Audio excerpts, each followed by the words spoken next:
গোপালগঞ্জের টুঙ্গিপাড়ায় জাতির পিতা বঙ্গবন্ধু শেখ মুজিবুর রহমানের সমাধিসৌধে ফুল দিয়ে শ্রদ্ধা জানিয়েছেন স্থানীয় সরকার, পল্লী উন্নয়ন ও সমবায় মন্ত্রণালয়ের স্থানীয় সরকার বিভাগের নবযোগদানকৃত সচিব আবু হেনা মোরশেদ জামান এবং সড়ক পরিবহন ও মহাসড়ক বিভাগের সচিব এবিএম আমিন উল্লাহ নুরি। গোপালগঞ্জ জেলার প্রতিনিধি জানান, আজ সোমবার দুপুরে তারা টুঙ্গিপাড়ায় পৌঁছে জাতির পিতা বঙ্গবন্ধু শেখ মুজিবুর রহমানের সমাধিসৌধের বেদিতে ফুল দিয়ে শ্রদ্ধা নিবেদন করেন।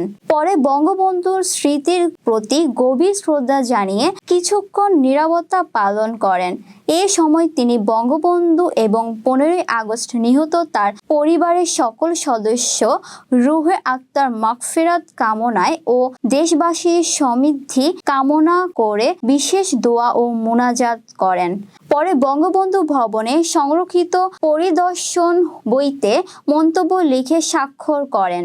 এ সময় স্থানীয় সরকার প্রকৌশলী অধিদপ্তরে প্রধান প্রকৌশলী মোহাম্মদ আলী আক্তার হোসেন, জনস্বাস্থ্য প্রকৌশলী অধিদপ্তর প্রধান প্রকৌশলী তুষার মোহন সাধু খা, স্থানীয় সরকার বিভাগের মহাপরিচালক ডক্টর মোহাম্মদ সারোয়ার বারী, যুগ্ম সচিব মোহাম্মদ তানবীর আজম সিদ্দিকী, বিআরটিসির চেয়ারম্যান মোহাম্মদ তাজুল ইসলাম, বিআরটিএ প্রধান প্রকৌশলী সড়ক ও জনপথ অধিদপ্তরের চেয়ারম্যান গৌতম চন্দ্র পাল, এলজেডি গোপালগঞ্জ জেলা নির্বাহী প্রকৌশলী মোহাম্মদ এহসানুল হক এবং ডিপিএএইচ গোপালগঞ্জ জেলা নির্বাহী প্রকৌশলী মোহাম্মদ ফয়জা আহমেদ সহ রাজনৈতিক ও গণ্যমান্য ব্যক্তিবর্গরা উপস্থিত ছিলেন।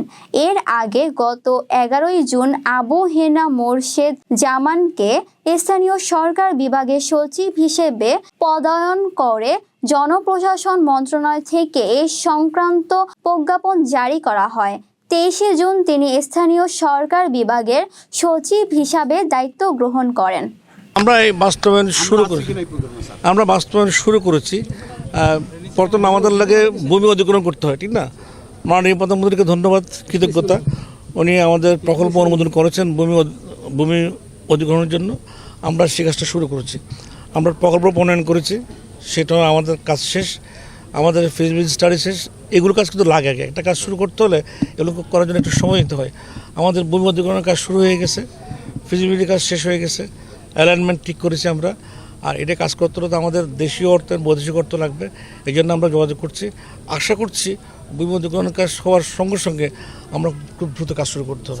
আমি আপনাদের কাছে একটা অনুরোধ করবো, ভূমি অধিগ্রহণ করতে একটু সময় লাগে, যেন জনগণ আমাদেরকে সহযোগিতা করে।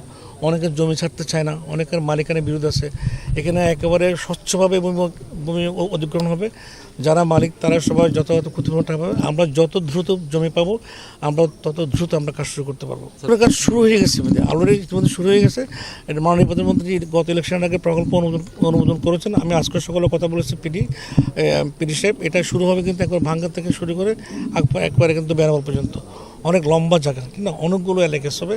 প্রথম কাজটা আমরা ফরিদপুর থেকে যেটা শুরু হচ্ছে আমরা এখান থেকে আমরা শুরু করবো, ঠিক না? আমাদের ভূমি অধিগ্রহণের কাছে মধ্যে শুরু হয়ে গেছে। শুরু মানে কি, প্রথমে অ্যালাইনমেন্ট করতে হয়, জমির দাগ করতে হয়, সূচি করতে হয়, সেগুলি চলছে, কিন্তু একটু সময় লাগে। আশা করি এত সময় লাগবে না। আমাদের ভূমি অধিগ্রহণ যত দ্রুত, আমি জমি যত দ্রুত পাবো আমি তত দ্রুত কাজ আমরা শুরু করতে পারবো। আমরা আগে আমার লাগবে জমি, তো আমি জমির কাজ শুরু করেছি, জমিটা অধিগ্রহণ করা শুরু করেছি। এই জন্য ধন্যবাদ এবং কৃতজ্ঞতা মাননীয় প্রধানমন্ত্রীর প্রতি। উনি আমাদেরকে অনুমোদন দিয়েছেন। আমরা টাকা বরাদ্দ দিচ্ছি এবং দেখবেন সকল ডিসির কাছে প্রস্তাব ভুলে যাবে। আপনাদের কাছে সহযোগিতা চাইবো, যত দ্রুত জমি পাবো আমরা তত দ্রুত কাজ শুরু করতে পারবো।